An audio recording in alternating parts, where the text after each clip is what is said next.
Hello everyone. তো দেখো আজকে আমরা রেহানার বাড়িতে চলে এসেছি। আজকে ছিল রেহানার বিয়ে। তো এই দিকে দেখো আমরা তো রেডি হয়ে চলে এসেছি। রেহানার বোন এখনও রেডি হয়নি, এটা হচ্ছে ব্রাইডের বোন। তো ওকে এখন রেডি করানো হচ্ছে। ওর মেকআপ আর্টিস্ট এসছে, ওকে মেকআপ করানো হয়ে গেছে, শুধু ওর হেয়ারটা বাকি রয়েছে। আর বাকি বোনেরা ওখানে দাঁড়িয়ে আছে, ওদের হয়ে গেছে। দেখো চুলটা আমার খুলে গেছে বারবার করে, তো মনে আসে একটু ঠিক করে দিচ্ছে। আর ওখানে ব্রাইডকে রেডি করিয়েছে, সবে ফেসে মেকআপটা হয়েছে, এখনও জুয়েলারি পরানো হয়নি। তার মধ্যে ওকে একটু তুলে নিয়ে এসেছি, যে পরে যদি সময় না পাই, যেহেতু ওর এখনও ভিডিও শ্যুট করার রয়েছে, মেকআপ ফেকআপ আরও বাকি রয়েছে। তো তার জন্য বললাম আয় একটু আমাদের সাথে ফটো ফটো তুলে নিয়ে। তো এই দেখো ওর বোনেরা অলমোস্ট রেডি হয়ে চলে এসেছে।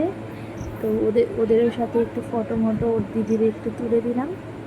তো দেখো সবাইকে খুব সুন্দর লাগছে, খুব ভালো লাগছে। এখানে এই যে মোনা আবার আসলো, দিয়ে তোর চুলটা খুলে যাচ্ছে। একদিন এসে বললো যে দিদি তোমার চুলটা খুলে যাচ্ছে। আমি চুলটা ঠিক করে বেঁধেও যেতে পারিনি, তাড়াতাড়ি করে চলে এসেছি। তো যেহেতু অনেক রাতও হয়ে যাবে ফিরতে ফিরতে, তো এই চুলটা জাস্ট ছেড়ে জাস্ট পেছনে একটা ক্লিপ লাগিয়ে ফুল লাগিয়ে চলে এসেছি। এবার দেখো মাগো, এই মোনা আমাকে এত জোরে ক্লিপটা লাগিয়ে দিয়েছে, মনে হচ্ছে যে আমার মাথাটা গেছে ফুটো হয়ে। যাই হোক, লাগিয়ে দিয়েছি সুন্দর করে ফুলটা, রেডি হয়ে গেছি। দেখো আবার সুন্দর করে কানের দুলটাও পরে, কানের দুলটা পরতে পরতে ওইদিকে প্রীতমরাও চলে এসছে। তো কানের দুলটা পরে প্রীতমদের সাথে দেখা করতে যাব। তো প্রীতমদের সাথেও অনেকদিন পর দেখা হলো, যেহেতু ও কাজের সূত্রে একটু ব্যস্ত থাকে। তো দেখো এখানে আমরা সবাই চলে এসেছি, ফ্রেন্ডরা চলে এসেছি। এখানে হচ্ছে প্রীতমকে দেখো, এখানে অর্পিতা, এখানে মনুয়াকে তো সবসময় দেখতে পাও। আর এটা আমি, আর হ্যাঁ আমি পেছনে ব্যাকগ্রাউন্ডেই থাকি। আয় সামনে আয়, সামনে আয়, আমি ব্যাকগ্রাউন্ডে সবসময় থাকি। দেখো ভালো লাগছে। অর্পিতা আয় না, অর্পিতা কি সুন্দর লাগছে দেখো, আমাদের বৌদি, ফ্রেন্ড কাম বৌদি। আয় প্রীতম দাদা এখানে আয়, এটা হচ্ছে প্রীতম। তো আর ইয়ে কোথায়, বউ কোথায়? বউ ঝাড় দিতে গেছে। বউ আসো, বউর সাথে দেখা করো। দুটো লাফাচ্ছে দেখো, প্রীতমকে দেখো। কি রে এত সাজা কিসে? শুদ্ধ সাজে, শুদ্ধ সাজে দেখো।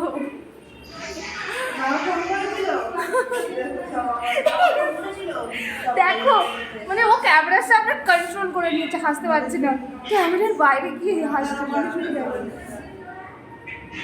হাস।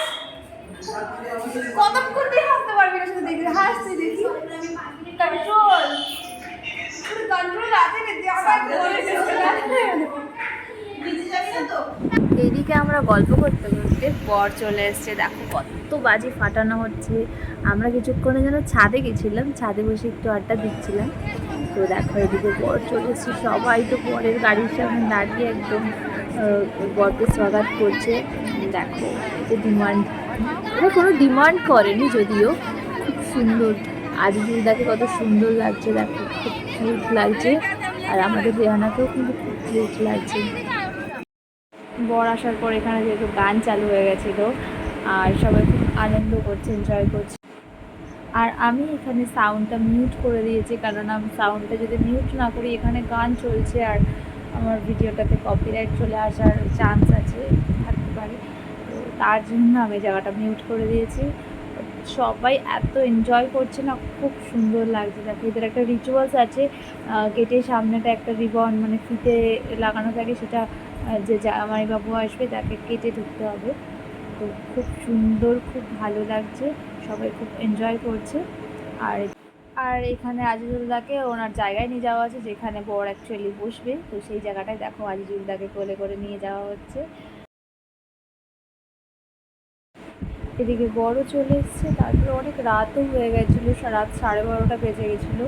বাড়ি আস্তে আস্তে অনেক রাত হয়ে গেছে, তার জন্য অর্পিতা প্রীতমের সাথে যেহেতু আমরা চলে আসবো, তাই অর্পিতা প্রীতম আমি মোনা তাড়াতাড়ি করে খেয়ে নিলাম। খেয়ে নিয়ে তারপরে রাতে আবার বাড়ি চলে আসলাম, কেননা অনেকটা দূর আছে বাড়ি, যেহেতু ফিরতে রাত হয়ে যাবে।